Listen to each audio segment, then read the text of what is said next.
Hello दोस्तों, नमस्कार, good evening. क्योंकि मैं अभी शाम में वीडियो बना रही हूँ इस वजह से चलो, लेकिन आपको वीडियो मिलेगा हो सकता है मॉर्निंग में, तो उस समय यदि मॉर्निंग में मिल जाएगा तो गुड मॉर्निंग, नहीं तो आफ्टरनून में मिलेगा तो गुड आफ्टरनून। ठीक है, जो भी हो एक्सेप्ट कर लेना। आज हम पॉलिटी के टॉपिक की जब भी बात कर रहे हैं तो हम पॉलिटी में आज के सेशन में फीचर्स ऑफ कॉन्स्टिट्यूशन यानी संविधान की विशेषताओं पर चर्चा करेंगे। यहाँ से हम लगभग उन सभी महत्वपूर्ण विषयों पे जो संविधान में इंक्लूडेड हैं, जो संविधान को एक विशेष कानूनी रूप प्रदान करते हैं, उन विषयों से संबंधित सभी मुद्दों को बहुत शॉर्ट में डिस्कस करेंगे। क्योंकि ये जो मुद्दे हैं, इन पे एक मुद्दे पर बहुत लंबे क्लास लिए जा सकते हैं, बट हम विशेषता को पहले देखेंगे, उसके बाद स्टेप बाय स्टेप सारे विशेषताओं के बारे में विस्तार से चर्चा करेंगे। चूँकि हमने फंडामेंटल राइट के बारे में डिस्कशन कर लिया है, डीपीएसपी के बारे में डिस्कशन कर लिया है, इसके साथ हमने सोर्स ऑफ कॉन्स्टिट्यूशन मीन्स हमारे संविधान में कहाँ से क्या लिया गया, इसके बारे में भी 3 क्लास अपलोड कर दिया है। तो आज की क्लास की बात करेंगे। तो आज के सेशन में हमारे जो मुख्य विषय हैं वो मैंने आपको बता दिया है, तो देरी न करते हुए हम इसके बारे में चर्चा करते हैं कि भारतीय संविधान की विशेषताएं क्या क्या हैं। जब हम भारतीय संविधान की विशेषताओं की बात करते हैं तो विश्व की सबसे बड़ी पॉपुलेशन किसके पास है? इंडिया के पास। विश्व के सबसे ज़्यादा धार्मिक परंपराओं वाले देश लोग कहाँ रहते हैं? इंडिया में। विश्व के सबसे डाइवर्स कंट्री कौन से हैं? इंडिया है। विश्व में सबसे ज़्यादा कास्ट कहाँ पे है? इंडिया में। विश्व में सबसे ज़्यादा लैंग्वेज कहाँ पे है? इंडिया में। विश्व में सबसे ज़्यादा देवी देवता कहाँ पे है? इंडिया में। विश्व में वैरायटी ऑफ थॉट्स सबसे ज़्यादा कहाँ है? पॉपुलेशन जहाँ रहेगा वहाँ रहेगा। तो इस वजह से जो हमारा कॉन्स्टिट्यूशन बना वो बहुत ज़्यादा लेंथी हो गया, अर्थात विश्व में सबसे लंबा लिखित कॉन्स्टिट्यूशन इसकी फर्स्ट फीचर हो जाती है। सबसे पहला विशेषता क्या होगा? विश्व का सबसे लंबा लिखित संविधान।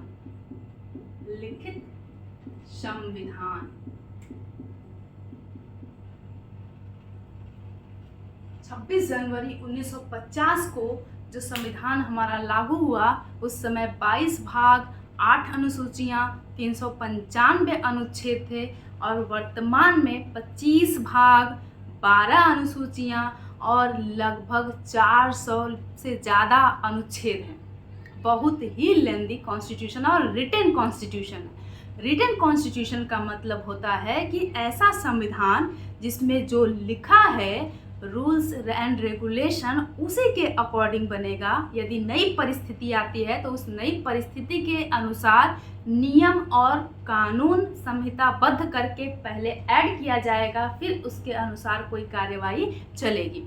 यदि किसी ने पहली बार साइबर क्राइम किया होगा तो चूंकि साइबर क्राइम से रिलेटेड प्रावधान हमारे संविधान में नहीं थे, तो पहले संविधान में वो लिखा जाएगा और उसके बाद अब नए अपराध होंगे तब उसकी सुनवाई उस संविधान के अनुसार होगी। और पहले अभी जो क्राइम हुआ था, पहला क्राइम साइबर क्राइम, वो प्रावधान जो कॉन्स्टिट्यूशन में अन्य प्रावधान है उसके अनुसार ही डील किया जाएगा। इसमें नए नियम के तहत कोई भी प्रक्रिया का संचालन नहीं होगा। ये रिटन कॉन्स्टिट्यूशन होता है।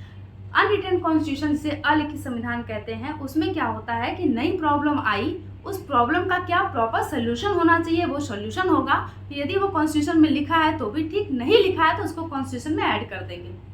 ठीक है, तो ऐसा कॉन्स्टिट्यूशन ब्रिटेन में है जिसे अलिखित संविधान कहा जाता है, और हमारे यहाँ रिटन कॉन्स्टिट्यूशन है, यानी जो है वो संविधान में लिखा होना चाहिए, उसी के अनुसार पनिशमेंट मिलेगी या उसी के अनुसार execution rule and regulation format होंगे और एग्जीक्यूशन होगा।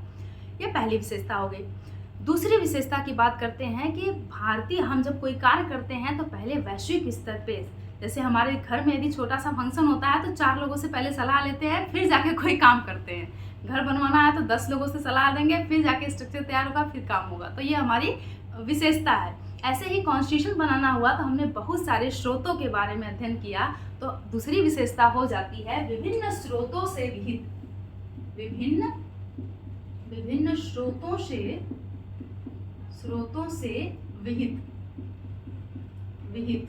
यानी हमने अपने संविधान को कहाँ कहाँ से लिया है, जिसके बारे में हमने ऑलरेडी चर्चा कर दिया है। लगभग 200 से ज़्यादा जो अनुच्छेद हैं, जो प्रावधान हैं, वो हमने भारत शासन अधिनियम 1935 से लिया है। उसके बाद ब्रिटेन से, रशिया से, फ्रांस से, जर्मनी से, जापान से, आयरलैंड से, दक्षिण अफ्रीका से, अलग अलग देशों से हमने अलग अलग चीज़ ली है, जो ऑलरेडी अपलोड है, आप देख लेना उसको। थर्ड बात हम करते हैं भारतीय संविधान में कि भारतीय संविधान एकात्मकता की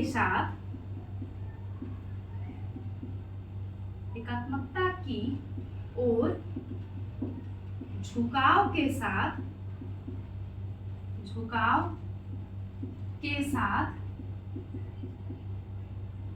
संघीय ढांचा अपनाया है।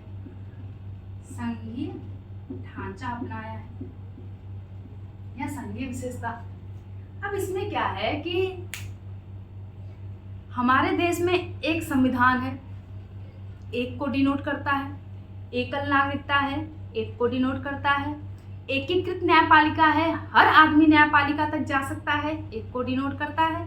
बात समझ में आई? इस तरह की चीजें यदि संविधान में है जो एकल की तरफ इंडिकेट कर रही हैं, तो इसे हम कहते हैं एकीकृत व्यवस्था या एकात्मकता की ओर झुकाव।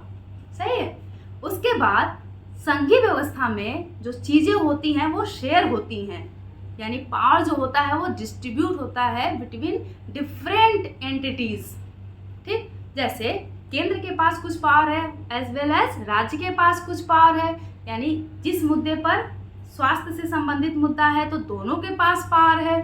और केंद्र सरकार डिफेंस, इंटरनेशनल रिलेशन, बैंकिंग, ये महत्वपूर्ण मुद्दे को देख रही है। और स्वास्थ्य है तो उसको राज्य सरकार देख रही है, शिक्षा है तो दोनों देख रहे हैं। तो पावर क्या है? डिस्ट्रीब्यूट है। जब power distribution between centre and state इस तरह के फीचर्स होते हैं तो उसको हम कहते हैं फेडरल सिस्टम। तो एकात्मकता के साथ इमरजेंसी आती है तो पूरी पावर कंट्री की सेंट्रल गवर्नमेंट के पास जाती है, यानी एकात्मकता की ओर झुक गए। नॉर्मल कंडीशन में पावर क्या है? डिस्ट्रीब्यूट है, तो फेडरल सिस्टम हो गया। ठीक है, तो संघीय व्यवस्था और एकात्मक व्यवस्था। एकात्मकता की ओर ज्यादा झुकाव है, कैसे पता चलता है? क्योंकि केंद्र सरकार के पास जो पूरे देश की सरकार है, एक सरकार, उसके पास राज्य के बरक्स ज्यादा शक्तियां हैं, क्योंकि संघ सूची में लगभग 100 विषय है, राज्य सूची में लगभग 61 विषय है, अर्थात राज्य के पास केंद्र की तुलना में कम शक्ति है। तो एकात्मकता की ओर ज्यादा झुकाव हो गया। आपातकाल में सारी शक्ति केंद्र सरकार के पास चली गई तो एकात्मकता की ओर ज्यादा झुकाव हो गया। समवर्ती सूची में संघ सरकार भी कानून बना रही है, राज्य सरकार भी कानून बना रही है, डिस्प्यूट हो रहा है तो संघ सरकार यानी केंद्र सरकार का कानून मान्य हो रहा है, तो एकात्मकता की ओर झुकाव हो गया। इस वजह से हम कह रहे हैं कि एकात्मकता की ओर झुकाव के साथ फेडरल सिस्टम। ठीक है, फेडरल सिस्टम यानी केंद्र में भी सरकार है और राज्य में भी सरकार है। एक सुप्रीम कोर्ट है और हाई कोर्ट राज्य में भी है, तो 2 स्तर की न्यायपालिका हो गई। तो यदि इस तरह की दो की बात होती है तो उसे हम कहते हैं कि हमारे यहाँ संघीय व्यवस्था है। तो अब हम एकात्मक विशेषता और संघीय व्यवस्था बहुत विस्तार से चर्चा करेंगे, कई देशों के साथ तुलना करते हुए। बाकी आगे बात करते हैं। ये कितनी विशेषता हो गई अब तक? 3 विशेषता। चौथी विशेषता है सरकार का संसदीय रूप। सरकार का संसदीय रूप। संसदीय रूप। जब भी संसदीय रूप की बात आए तो हमारे यहाँ जो रूल्स एंड रेगुलेशन बनते हैं वो किसके द्वारा बनते हैं? संसद के द्वारा, पहली चीज। दूसरी चीज कि जो कार्यपालिका है यानी प्रधानमंत्री, राष्ट्रपति, प्रधानमंत्री और मंत्रिपरिषद, कार्यपालिका विधायिका के प्रति जवाबदेह है, यानी लोकसभा के प्रति जवाबदेह है मंत्रिपरिषद, और लोकसभा संसद का भाग है। तो इस तरह की विशेषताएं किसके अंतर्गत पाई जाती हैं? संसदीय व्यवस्था के तहत। संसदीय व्यवस्था में राष्ट्रपति को सहायता एवं सलाह देने के लिए एक मंत्रिपरिषद होता है जिसका हेड प्राइम मिनिस्टर होता है, और राष्ट्रपति इसी मंत्रिपरिषद के सहायता एवं सलाह पे कार्य करता है। ये विशेषता किसके तहत आती है? संसदीय व्यवस्था के तहत आती है। ये हो गया। अब नेक्स्ट हम बात करते हैं कि एकीकृत और स्वतंत्र न्यायपालिका हमारे यहाँ है। क्या है? एकीकृत। अभी तक किसकी बात हो रही थी कि शक्तियां कैसे सेंट्रल गवर्नमेंट, स्टेट गवर्नमेंट यानी विधायिका और कार्यपालिका स्तर की। अब बात हो रही है किसकी? न्यायपालिका स्तर की। एकीकृत एवं स्वतंत्र न्यायपालिका। अब ये दो टर्म आ गया, एकीकृत न्यायपालिका और स्वतंत्र न्यायपालिका।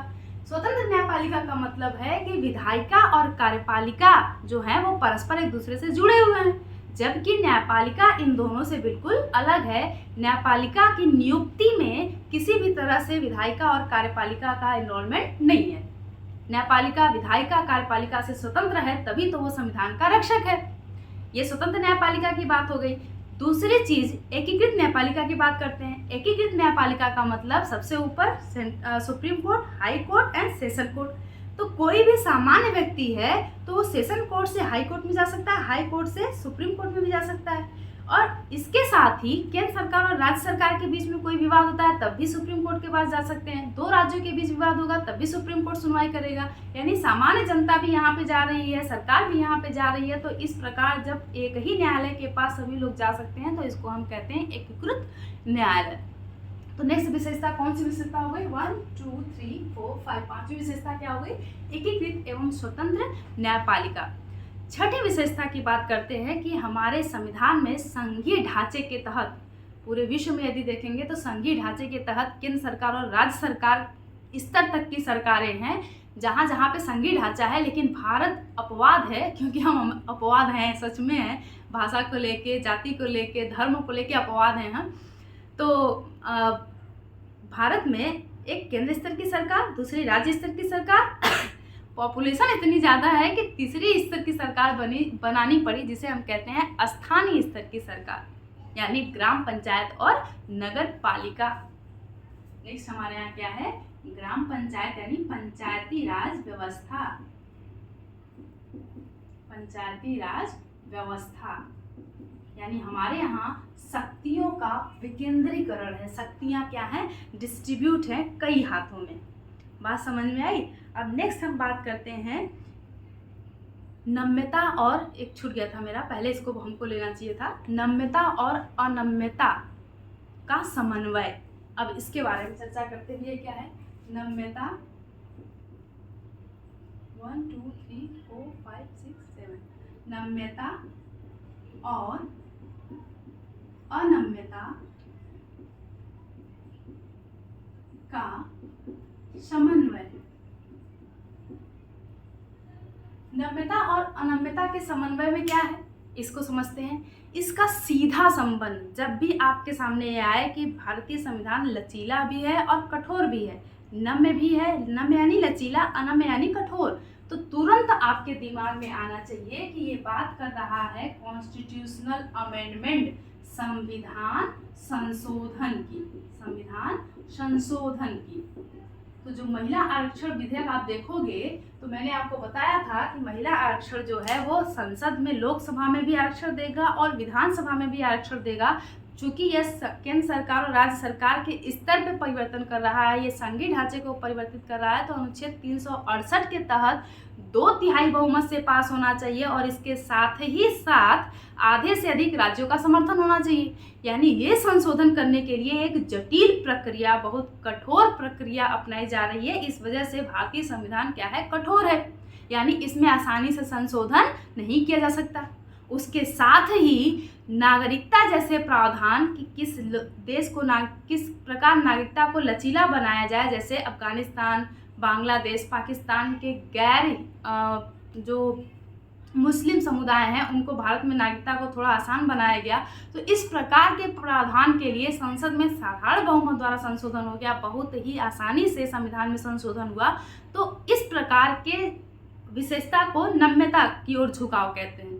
तो भारतीय संविधान में कुछ साधारण संशोधन भी है जैसा ब्रिटेन में होता है, और कुछ जटिल प्रक्रिया द्वारा संशोधन है जैसा कि अमेरिकी संविधान में होता है। तो हम दोनों का विशेषता लेके चलते हैं, नम्यता और अनम्यता की ओर झुकाव। ठीक है, ये किसकी ओर लेके चलेगा, किसकी तरफ इंडिकेट करेगा? संविधान संशोधन की तरफ। अब बात करते हैं संसदीय संप्रभुता एवं न्यायिक सर्वोच्चता में समन्वय। क्या है? संसदीय संप्रभुता एवं न्यायिक सर्वोच्चता में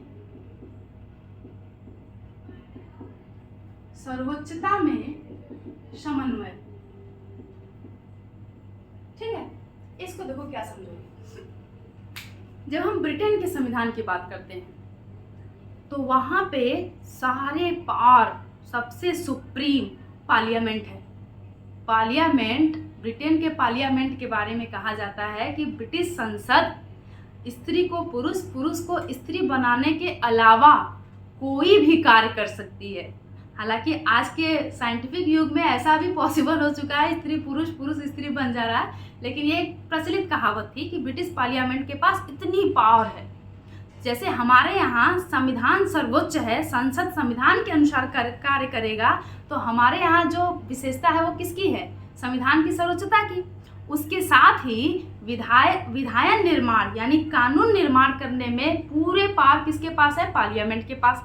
तो कानून के निर्माण के क्षेत्र में देखा जाए तो पार्लियामेंट सर्वोच्च है, और फिर कानून execution, supreme court, public rights सबके बारे में बात किया जाए तो संविधान सर्वोच्च है। तो संविधान, हमारे यहाँ संसद की जो शक्ति है वो संविधान से के अंतर्गत आती है। तो हमारे यहाँ जो कुछ संसद कानून बनाने की सर्वोच्च संस्था है ये ब्रिटेन से प्रभावित है, और न्यायपालिक ये संविधान सर्वोच्च है ये अमेरिका से प्रभावित होकर हमने लिया है, क्योंकि हर जगह जो भी होगा वो कॉन्स्टिट्यूशन के अकॉर्डिंग होगा। तो ब्रिटेन में पार्लियामेंट सुप्रीम है और हमारे यहाँ क्या? कॉन्स्टिट्यूशन सुप्रीम है। ठीक है, तो ये हो गया किसके बारे में? संसदीय संप्रभुता और न्यायिक सर्वोच्चता में समन्वय। कानून के क्षेत्र में कौन आएगा? संसद संविधान में भी संशोधन कर दिया है। संसद संविधान में भी संशोधन कर सकता है, तो संसद के पावर ऊपर हो गई, एक समन्वय, एक पावर इसकी तरफ हो गई।